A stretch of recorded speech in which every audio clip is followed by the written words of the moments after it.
Record now. So let's talk about the budget. So everything's kind of all over the place. We're no closer to a resolution than we were last month. I mean, I guess we kind of are because there's some like like behind the scenes negotiations going on. And right now, all I'm hearing is rumors.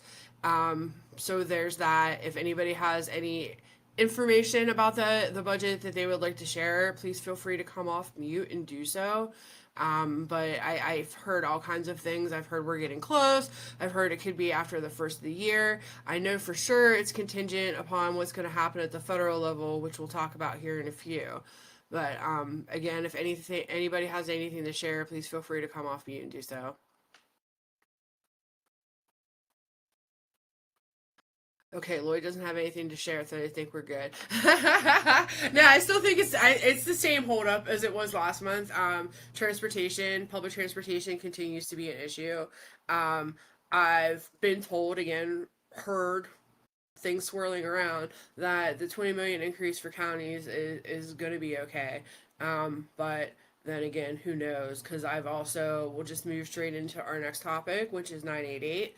DHS did restart those calls last month. It was the Thursday after this phone call was, and they're not hopeful that the $5 million that was in the governor's proposed budget will remain in the finalized budget for 988 operations, which of course poses concerns given what's happening at the federal level and the reorganization of SAMHSA and MAHA and things of that nature.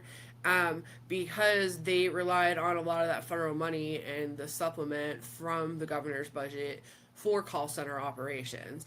A lot of the operations work in the community on the ground has been grant funded through OMSAS, and those funds remain in place for now. A lot of those are on a 2-year grant cycle, so they're okay through the end of this fiscal year. So through the end of June of 2026.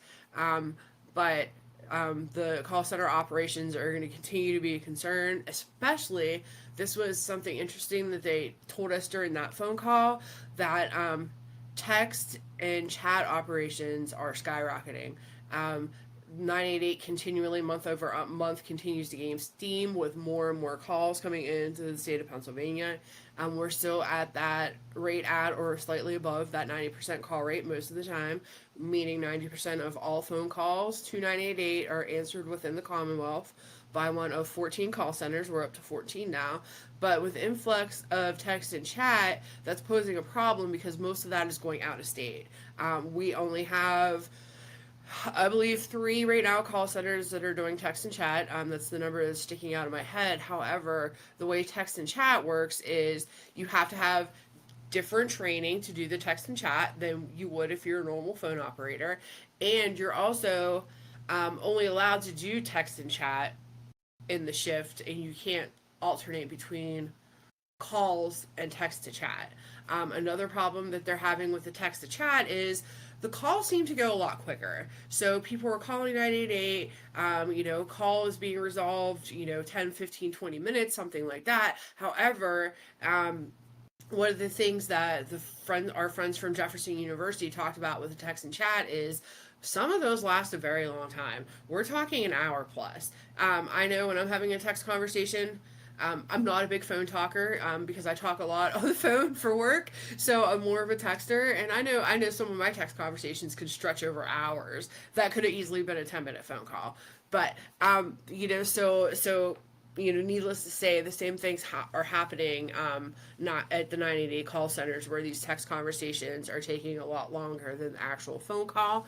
And again, if someone is designated for text and chat for a shift, they can't flip, or if someone's designated call taker for the shift, they're not allowed to flip and do text and chat in that same shift. So those are some problems that DHS is talking about in the 988 call. We've only had one so far, and that was last month, the Thursday after this call, and our next one will be this Thursday. Unfortunately, I'm not going to be able to attend that, which I guess kind of leads into our next thing. The OMSAS, Mental Health Planning Council, we're back in person for the first time since the pandemic. this Thursday, September 18th. Registration is from 8:30 to 9:15 at Patan, and we are going to start herding cats at 9:15 to get everybody into the room. And Secretary Arkush from DHS will be speaking. She'll be kicking off the event, and she'll be starting promptly at 9:30 after a brief introduction from our co-chairs. So hopefully some of our friends on here are going to be able to be there and make it out. And if so, I'm really looking forward to seeing everybody again in person and not just via Hollywood Squares. So that's always fun and exciting. It's been a very long time since we were able to do that. So I'm very much looking forward to that. Let me flip back over to make sure I didn't rush over anything. And I realized after I hit send on that, actually a few minutes before I hopped on this call, that I never attached the new fact sheet for 988. Once upon a time, I had the option to add a file in the chat of Ring Central. I no longer have that option. So I'll go ahead and send that out as soon as this call's over. Does anybody have any questions or comments before I move on? Go ahead, Lloyd. Yeah, hi, Nikki. This is the first time the Mental Health Planning Council is held at this location. Is that correct? What's that? Oh, wait, that's my fault. I have my volume off. Give me 1 second. Ha, there we go. Now my volume's Super. up. It's seldom people can't hear me. God bless them. This is the first time that this meeting is being held at that location. Is that correct? Correct. It's off of Flank Drive in the Lingelstown area of Harrisburg. So technically, I believe the address is like Lower Paxton Township, if I'm not mistaken. Yeah. I mean, it seems to have an address. If you try and Google Maps it, it seems to have an address. I just want to make sure I'm not like missing something like, oh yeah, that's where it's always been held, but it's different now. No, but okay, no. Thank you. Completely new location. I know if you come off the highway, you'll take a left onto 22, and then up the road from there, there is Susquehanna Valley, Harley Davidson, and Sheets on the left. You take a left there, and it's that first right. And I shouldn't know that much about it, but one of our CIT for youth trainings was at the Attorney General's office, and they have a satellite location back in that corner where they do the Safe to Say program at. So one of my trainings was there recently, so I got intimately familiar over our week-long adventure. So, Penny, you had a question? Yeah, it was about the location of the meeting. I didn't know where it was. Where do I find that? I'm new to this call. Is there No worries. I will drop that in the chat real quick. The Google Maps information. Give me a second. So, Mental Health Planning Council is the do you know what the Mental Health Planning Council is, Penny? No, that was actually my question. So, it's an advisory group to OMSAS, Office of Mental Health and Substance Abuse Services. And it's set forth through the SAMHSA mental health block grant that every state has to have a planning council. And like I said, OMSAS uses us kind of as an advisory body. We do have appointed memberships. However, because of the sunshine laws, everybody's welcome to attend and offer their input. For voting matters, only those who are appointed are allowed to vote. However, like I said, feel free to come on down and learn what's happening at the state level. I know that, so there are 3 permanent committees. We have adult committee, children's committee, and older adult committee. And again, those all have appointed members. There's a few state seats from different offices that have an appointed seat on those committees as well. And then in the morning, we'll have like a little mini joint session. And then after Dr. Arkush is done speaking, we'll break off into our smaller groups, the 3 committees. And then after that, we'll have there's also a TAYA subcommittee, which is TAYA is transitional age and young adults. So like 15 to 25 is typically that age range for TAYA. It just transitional age, young adult age range. So they have a subcommittee, not necessarily an official committee of the planning council. So they'll be meeting during lunchtime, and then after lunch we'll all come back together for the joint session where all 3 committees will do a report out. Deputy Secretary Smith from OMSAS is scheduled to speak during that time, and there's a few other things. I don't have that agenda right in front of me, so I do apologize. But it's going to be a packed day. Hey, Nikki. Yeah. Hi, Lori. Um, How are you? Hi, it's Lori from Mental Health America. Our primary funding comes from Westmoreland County for our services, our direct services. And Westmoreland County has put a freeze on anything but essential transportation, as well as spending. And they have sent a letter to providers saying that they will not be able to reimburse for services after September 30th. And I'm hearing that they may not be able to reimburse some of September. So, I mean, for that reason, I'm attending virtually, but the UMSAS. But I'm curious to know if other counties are doing this. And because I want to know, like, why is this just a Westmoreland County thing that they're running out of cash and nobody else is saying that they are? Not at least September 30th. Gotcha. So I'll open that up to the group. I know in Allegheny County we're okay because that's where we're at. But if anybody else hearing anything about their county spending at this time? I did know about the Westmoreland thing. There was an article in Trib last week, so I saw that. But is anybody else having issues or hearing anything about their county funding and freezes? Oh, sure. We certainly heard that there's no money coming in, so there can be no money going out. I mean, I was a county administrator when this last happened, when this extended version of not having a budget last happened, which was under Ed Rendell as governor when he didn't have the House or Senate on his side of the aisle. And it went on clear through October. At that time, I felt comfortable enough to be able to use carryover funds to fund programs and basically say, we're going to assume that everything comes out basically level funded. So don't spend more than you would normally spend, but you got to keep operations open. What I didn't want to do was have the providers incur additional interest fees by having to loan money to be operational. And, as of now, that doesn't seem to be much of a concern for certain counties, and then other counties it is. The one I live in, it's a major concern. You're not alone in Westmoreland, is what I'm saying.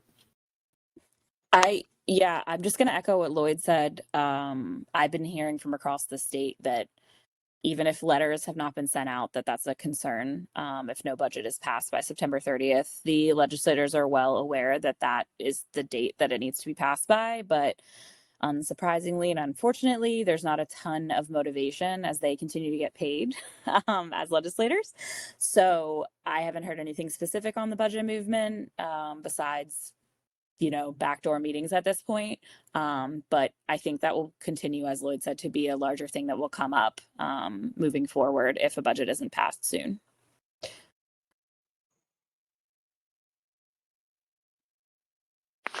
Thank you. Of course. Does anybody else have any other questions, comments, concerns before we move on? Okay, so the legislative body is back at it this week. So the things they're worrying about, but not the budget. That's what's up next. So although they're important, there are a lot of good bills moving through. Not as many mental health bills, of course, as we'd like to see, but the ones that are moving are pretty important. So I will say I didn't include this because we don't have a bill number to follow yet, but their co-sponsorship memos have been circulating for a package of bills specifically about things happening, like traumas to students, and how they're going to notify the school that something traumatic has happened, so that maybe the school can keep an extra eye on that student, like the following days and weeks after whatever that traumatic event was that occurred. This is already standard practice in several counties across Pennsylvania, so I was kind of happy to see the co-sponsorship memo come out that that's something that they're moving to do at the state level. So say, just a quick example, if a child loses a parent, the school gets notified that the child has lost a parent and to please keep an extra eye on them. Or if they're involved in a car accident, the family's involved in a car accident, house fire, just traumatic things that might happen. So that way, we can start some interventions as soon as possible.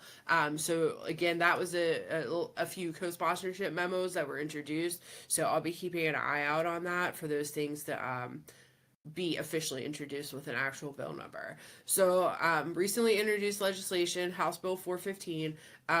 It was drafted a while and then sat and never actually got introduced until recently. So there's an effort moving forward. I'm not crazy about the name of this piece of legislation, but the sentiment within the legislation is great. So we're talking about putting up 988 information throughout state parks and forests and the national park that's in Pennsylvania, just to let people know that there are options available, and that if they're there to die by suicide, that they can call 988 and they can reach out to somebody that's hopefully going to offer some solid assistance to them and maybe get them out on the other side and into a better place. So I thought that was an incredible piece of legislation. I know I get here in Ohio, we have the various alert systems, and we know if there's something that we need to keep a lookout. And I know for, unfortunately, we just had an Amish tragedy not far from me where a whole entire Amish family went into the woods to die. Then there was a lake there, so that was completely wild and completely unexpected. So hearing something like that is definitely an awesome thing. The next piece of legislation is extreme risk protection orders. For those of you who don't know about ERPOs, they're legislation designed to take away firearms from individuals having a mental health crisis, in particular, so they can't harm themselves or anybody else. And what protection orders is usually if the threat is against somebody else. The intention of the pieces of legislation is solid intentions, because of course we don't want to put anybody at risk if somebody might be having a crisis. However, typically the language is very stigmatizing to individuals with a mental health condition. There are lots of opportunities to of course, there's usually, countermeasures if someone were to make a fake claim and that person gets red flagged and all their firearms removed, etc. There's usually, countermeasures to prevent that. But basically, what it is you can go and you can take out one of these extreme risk protective orders against somebody. And again, it just removes their firearms if they're having a crisis. I just found out about this piece of legislation. Thank you, Katie. It was in one of your very recent emails, and it's 25 pages long. So, full disclosure, I haven't had a chance to poke all the way through it, but I did want it to bring to everybody's attention that it is in play. I know this is not the first session that this bill has been introduced, but given everything that's been happening over the last several weeks with firearm violence, I'm not surprised that it was introduced when it was.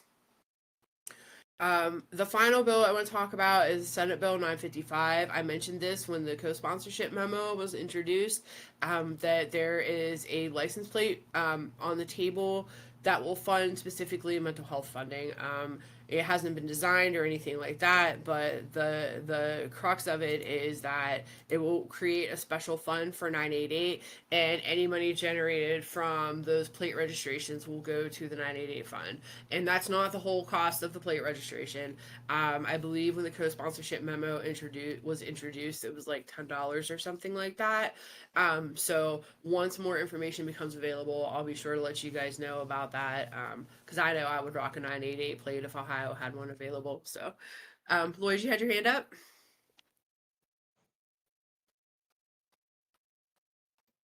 Yeah, I do have two screens, and I have difficulty getting over Yeah, to take me that off is the of pain mute. about screens, but Just briefly to get back to the ERPO proposed legislation.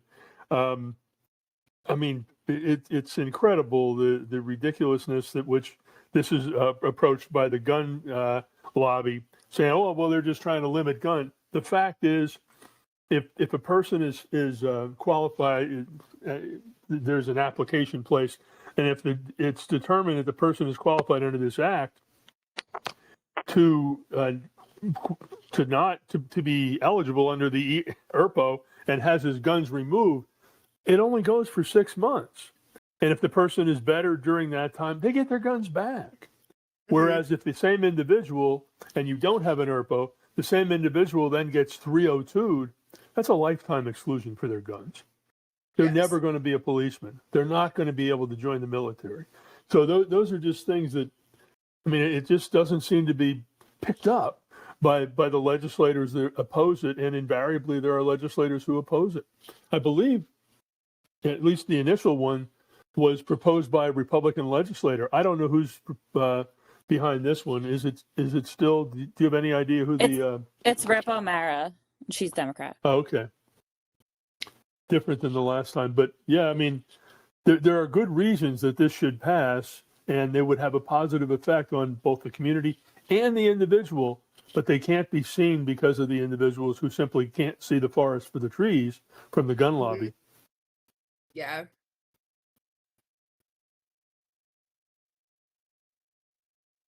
Absolutely agree. And it's just a sticky situation to have to talk about, period, anymore, anyway, because everybody has such strong feelings on it, rightfully so. So it's just, yeah, wild times we're living in. Yes.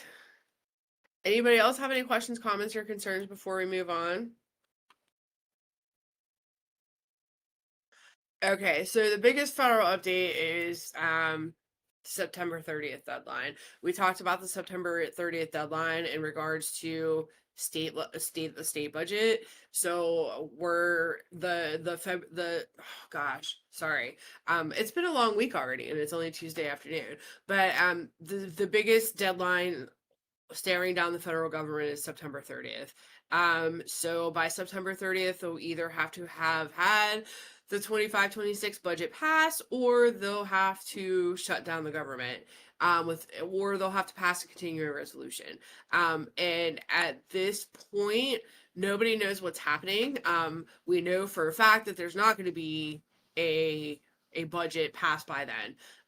They don't have, again, any interest at the federal level either of passing a budget unless they absolutely get their way. And when I say they, I mean the Republican Party. So there's zero interest in passing a federal budget at this time, unless their demands are met, for lack of a better term, and no information on whether or not a continuing resolution is even a possibility. I did attach Stephanie's email to the email that I sent out, so please feel free to look through that. There are a few positive things happening at the federal level, but the biggest thing we're worried about right now, especially as it impacts the state and the state budget, is the September 30th deadline for the federal budget as well. So, does anybody have anything about the federal budget they may or may not know, or I know, throw your hands in the air. I feel like sometimes that's all we can do is like we're all out here winging it together. It comes and it goes. I will say next on the list is our miscellaneous section. Medicaid has been a big thing recently as far as budgets are concerned, and something that's probably, impacting the federal budget. It is impacting the federal budget. It's going to impact the state budget, what the federal government decides. So we are NAMI Keystone, in partnership with FAN, the Pennsylvania Health Access Network, are going to be holding an advocacy capacity building session, webinar style, with the new changes that are coming from Medicaid. So that'll be taking place in October. If you click on the hyperlink in the agenda document, that will take you to the registration landing page for any of those. So September 23rd, next week, we're going to be talking about financial planning. The following month, October 16th, like I just mentioned, we're going to be talking about what's new about the Medicaid changes. And then on November 6th, Christine has found an awesome person to talk about reentry from the criminal justice system back into the civilian populace, especially for those with a mental health condition, and what supports can be put in place prior to them leaving the criminal justice system, and what supports are offered while they are incarcerated. So we've got 3 awesome webinars coming up. So again, you can click the link in the agenda document, and that'll take you to the registration page. And we're also recording those, and NAMI Keystone has a YouTube page. The link for that can also be found at the bottom of the agenda where the YouTube's highlighted. If you click that, it'll take you directly to our YouTube page. So I've been putting all the policy calls on there for the last several months that are on there. These advocacy capacity webinars are on there as well. So please feel free to check that out, especially if there's been a call that you haven't been able to make it. All that stuff is being housed there. So I also, real quick, NAMI Smarts, thank you. I offered 3 slots last month for Smarts Facilitator training, and everybody jumped right on those. So all of those are full, and I appreciate that. And thank you, Katie, for putting that link in there. I think that's the end of my agenda. Of course. It is, but does anybody have anything else? I knew this was going to be a quick call because things are finally just now starting to pick up legislatively again. So, Nikki, I have a question. yeah. I recently visited the Hershey area, and in the spring I was in the Philadelphia area, and they have all these 988 billboards. We don't really have them here in the Pittsburgh area. Where are they getting the money to put all those up? I do not know, and that's a good question. I'll ask on Thursday. Well, I won't be there on Thursday. I'll email Sarah though. Are you going to be on the call Thursday? Yes. Yeah. You might want to ask because I know, like from the time we had our last meeting 6 months ago to the last meeting last month, they were supposed to be doing some, public campaigning about that with billboards and such. I know, like in the Pittsburgh area, I've seen 2. There's the one T station, not all the way quite to South Hills Village, but I think it's like Bethel Park or something. There is a 988 billboard there, and I saw one on Green Tree Hill too. But that's really all I've seen. I've seen one on the Turnpike my last trip out that way, but that's been a while. But I'm with you in that fact that I haven't seen very much. And I just, it's wild that I haven't seen very much because you can't go more than a few miles down a highway in Ohio without seeing a 988 billboard, and it's either sponsored by the Mental Health and Recovery Board for that county or the state itself. Like even my registration, because my birthday was last week, 2 weeks ago. Like when I got my registration renewal in the mail, it had 988 on the like the back of the envelope, and I'm like, oh, that's brilliant. Wow. Yeah, Well, like that's really good. yeah, just a mailer, and they put 988 on the back of it. So. Hey, Because Nikki, those can you other hear me? those Yeah. other communities are in Pennsylvania, and Yeah. so like where are they getting the money from? That was Mm-hmm. Yep, absolutely. I would ask that on Thursday because, like I said, I won't be able to be on that call because we'll be at planning council. So, but I know you said you were attending virtually. I'll try to hop on. Yeah, since I'm attending virtually. Yeah. Yeah, like I said, I'll email Sarah as well. Okay. Lynn, Hey, you had a Nikki, can question? you hear me? Yeah. Yes, thank you. I'm driving, so I'm being extra careful. I promise. But the the one thing I wanted to mention, I don't know if maybe it's already been widely distributed, but I was just so completely blown away and borderline devastated by the document that Jen Smith shared at the last executive committee of the Mental Health Planning Council, the SAMHSA strategic priorities. Have most people seen that yet? No, I don't think they have. And Chris asked me not to distribute that until we could verify that it was legit. She knows that it came from Jen Smith, but it's just concerning. It's not on an official letterhead. There's no kind of date. It's completely wild. So Chris asked me to hold off on pushing that out until we know it's for sure. Like once it becomes a Googleable document, Google, yeah, you know what I'm trying to say. Once I can find it on Google in a PDF format, um, in some kind of official capacity, I'll be more than happy to release Well, that. I But mean, that would be great news if it's not real. I mean, that would be the yeah, best news I've heard in a long time if it's not real. But the language that's in it sounds absolutely, completely in line with this administration and everything about it, which makes me believe that it's real as rain. But I'm, and I don't know. Well, if you can't distribute, if anyone's interested in seeing it, you can just zip me an email and I'll be happy to send it to you. It's just very bad news. It talks about separating from anything related to, of course, DEI, but also anything. I mean, the language is just absolutely horrible. I wish I weren't driving so that I could pull it out and just read a few sentences to you, but it just couldn't be. I mean, it talks specifically about eliminating all harm reduction programs, and having worked in the drug and alcohol field for so many years, I mean, it's just heart-wrenching to hear things like that. Enough said, just wanted to throw it out there. Well, it's nothing that you wouldn't expect. It's, we're going to increase the number of people who are involuntarily committed. We have no idea where we're going to put them. We're not going to shoot for harm reduction. That's the basically the forensic systems problem, and they'll have to. I mean, it's horrible stuff. And yeah, it does not. If you find out that it's not the case, I will be ecstatic, but I don't think you'll find that. It's bad stuff.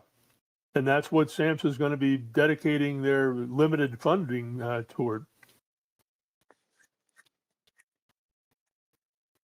Lloyd, have you seen that On the document then? on the SAMHSA page, they have, it was just updated September 10th. There's a PDF of their strategic priorities. Is that Yeah, what you're that's referring to? yeah. It is a PDF, and it's on the SAMHSA.gov page. Okay. It's actually published there now. I didn't realize that it had If this, actually been. you know what? If this is what, but this doesn't. Let me put it in the chat so you can verify. I don't want to be part. But then there's I a don't want reaction to that. rumors, but this is, huh? There's a reaction to that, and I was referring to the reaction. This is what people who know what they're talking about have seen. It was actually published by Ron Manderscheid. I don't know if you recognize that name, but he was the maybe still is the national director of the state mental health administrators council. And Ron's forgotten more than I'll ever know. And he is really concerned about this proposed SAMHSA document that you're noting. Yeah, that's it, Penny. Yeah, so that's in the chat if anyone would like to take a look at that. Thank you. I hadn't looked it up yet. But yeah, so if it's officially published on the SAMHSA webpage, I guess that's as good as it gets. But it doesn't. As you can see, there's not an official letterhead. There's no effective date. I know it's par for the course, but I also know SAMHSA they've recently cut all of the high level employees of SAMHSA. So I'm not overly surprised that exists as it does.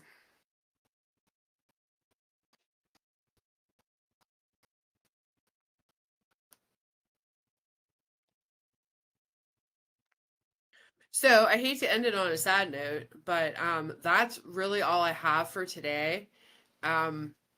If anybody has any other questions, comments, or concerns, please feel free to speak up. The only way we're getting out of this mess is increased advocacy and being able to convince politicians that are making bad decisions that they ain't coming back if they continue to make bad decisions. And doing that with our family members and friends and anybody else that'll listen. Yeah, But we've still got a long crawl to make. yes, and I appreciate you bringing that up because that's something that NAMI Keystone's also been working on with, like an advocacy strategy, like story collecting. How do we get those stories out in front of the right people to let them know the harm that they're about to cause with what they're doing? So Robin and I have spoke several times already. I linked Robin up with Jim Sharp from RCPA. So hopefully she's been in contact with him, and her and I have another meeting set up, I believe week after next, to kind of come back around and see if we can get like a reoccurring meeting date established, so we can start getting that out, so we can gather some stories and then go from there. So we're working on it. I promise, because yeah, and it feels like sometimes that's all we can do right now, or share those stories. But there's power in stories. That's why NAMI Smarts exist, and that's why those slots filled up so fast. And I'm on my way to Mercer County next week to do NAMI Smarts in person, and they're having a legislative roundtable, and so these things matter. And if any of you are interested in NAMI Smarts, I can teach a class. There's a whole bunch of facilitators. We're working on building up our network across the state of Pennsylvania. Or if you're interested in taking the facilitator training when it comes available further down the line, please let me know. You can respond to today's email, and I'll get your name added to my list. But it's something that helps. I'll also say real quick too. I keep thinking of things to talk about, so my apologies. We are working on Advocacy Day already for the month of May. We don't have a date yet. We have our first meeting that's scheduled for next week.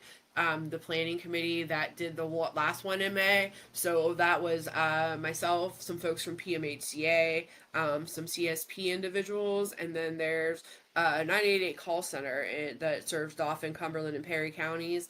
Their outreach coordinator was a big help in getting us and getting that advocacy day pulled together. So as more information becomes available, I'll be sure to share it with everybody and let everyone know what the plan is. But last May when we did our advocacy day, it was incredibly well attended.